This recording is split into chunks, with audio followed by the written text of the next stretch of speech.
దేశంలో ప్రముఖ పుణ్యక్షేత్రాల్లో తిరుమల తిరుపతి దేవస్థానం కూడా ఒకటి. ఇక్కడ సాక్షాత్తు శ్రీ మహావిష్ణువు స్వరూపంగా పిలువబడే ఆ వెంకటేశ్వర స్వామి స్వయంభుగా వెలిశాడు. అందుకే ఈ పుణ్యక్షేత్రాన్ని కలియుగ వైకుంఠం అని అంటారు.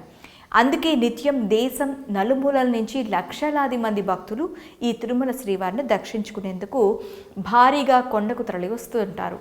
ఇకపోతే ఈ తిరుమల కొండపైనున్న ఈ వెంకన్న స్వామికి ఎంత ప్రాముఖ్యత ఉందో ఆ తరువాత లడ్డూ ప్రసాదం కూడా అంతే ప్రసిద్ధిగా నిలిచింది.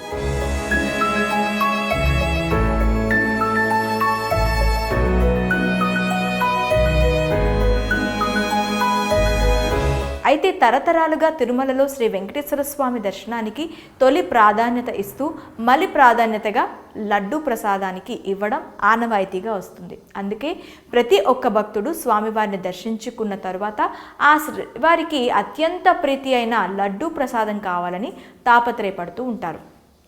ఇందుకోసం భారీ సంఖ్యలో భక్తులు క్యూ లైన్లో నిల్చుంటారు.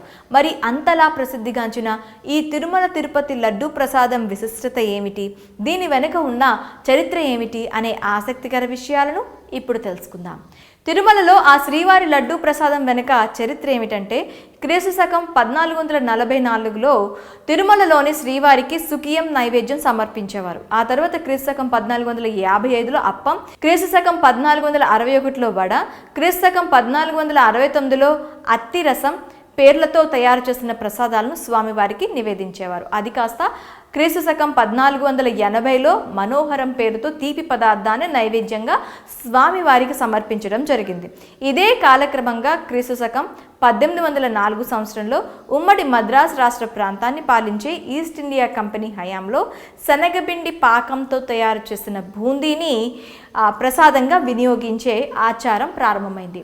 అదే భక్తులకు ప్రసాదంగా పంచేవారు. కానీ కాలక్రమంలో ఈ తీపి ప్రసాదమైన బూందీ రూపాంతరం చెంది లడ్డూగా తయారైనట్లు తెలుస్తోంది.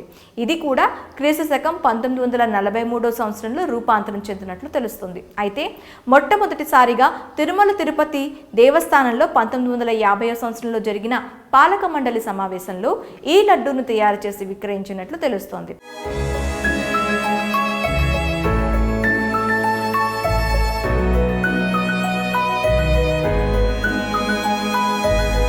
ఇక దీనికి కొలమానంగా ఒక పడి అని నిర్ణయించారు. అయితే ఇక్కడ పడి అంటే 51 లడ్డూల్ని అర్థం. ఇలా కాలక్రమంలో తిరుమలలో పెరుగుతూ వస్తున్న రద్దీ కారణంగా అనేక పడులు పెంచుకుంటూ వచ్చి చివరకు అనుసరిస్తున్న పడితరం స్కేల్ ఏదైతే ఉందో 2001 సంవత్సరంలో తిరుమల తిరుపతి దేవస్థానం వారు బోర్డులో తీసుకున్న నిర్ణయమే ఇప్పటికీ అక్కడ అనుసరిస్తున్నారు. అయితే అక్కడ 51 లడ్డు తయారు చేయడానికి నెయ్యి, బెల్లం, శనగపప్పు, యాలకలు, ఎండు ద్రాక్ష ఇలాంటివన్నీ ఒక కొలమానంగా తీసుకొని ముందు బూందీగా తయారు చేసి ఆ తర్వాత దానిని లడ్డూగా మలుస్తారు. ఆ తర్వాత దానిని ప్రతిరోజు ఉదయం ఆ శ్రీవారికి మొదటి గంటలో నైవేద్యంగా పెట్టి అనంతరం దానిని తీసుకువచ్చి మిగతా లడ్డూ ప్రసాదంలో కలిపి భక్తులకు ప్రసాదంగా అందించడం జరుగుతుంది. అయితే శ్రీవారి లడ్డూల్లో కూడా 3 రకాల ప్రసాదాలు ఉంటాయి. ఒకటి కళ్యాణ లడ్డు, దీన్నే పెద్ద లడ్డు అంటారు. రెండోది ఆస్థానం లడ్డు, ఇంకొకటి చిన్న లడ్డు అంటారు. ఆ చిన్న లడ్డూల్ని భక్తులకు విడిగా తిరుమలలో అందిస్తూ ఉంటారు. అయితే ఎక్కువ శాతం చిన్న లడ్డూనే స్వామివారికి నైవేద్యంగా సమర్పిస్తూ ఉంటారు. కాగా ఈ లడ్డూ ప్రసాదాన్ని తిరుమలలో వైష్ణవ స్వాములు తయారు చేయడం ఆనవాయితీగా వస్తుంది. ఇక తిరుమలలో స్వామివారికి ఉదయం సుప్రభాత సేవ నుంచి రాత్రి ఏకాంత సేవ వరకు సుమారు 51 ప్రసాదాలు వివిధ రూపాల్లో స్వామివారికి సమర్పిస్తారు. వీటిలో ప్రత్యేకమైన స్థానం పొందినది మాత్రం లడ్డు, వడ. ఇక అన్న ప్రసాదానికి వస్తే ఉప్పు పొంగలి, చక్కెర పొంగలి, దద్దోజనం, పులిహోర, కదంబం, దోసలు, అప్పాలు, పెద్ద లడ్డూలు, ఇంకా చక్కెర యాలకలు, అలాగే సిరా, నువ్వులు ప్రసాదం. వీటన్నిటితో పాటు ప్రతి ఆదివారం స్వామివారికి అమృత కలస అనే ప్రసాదం సమర్పిస్తారు.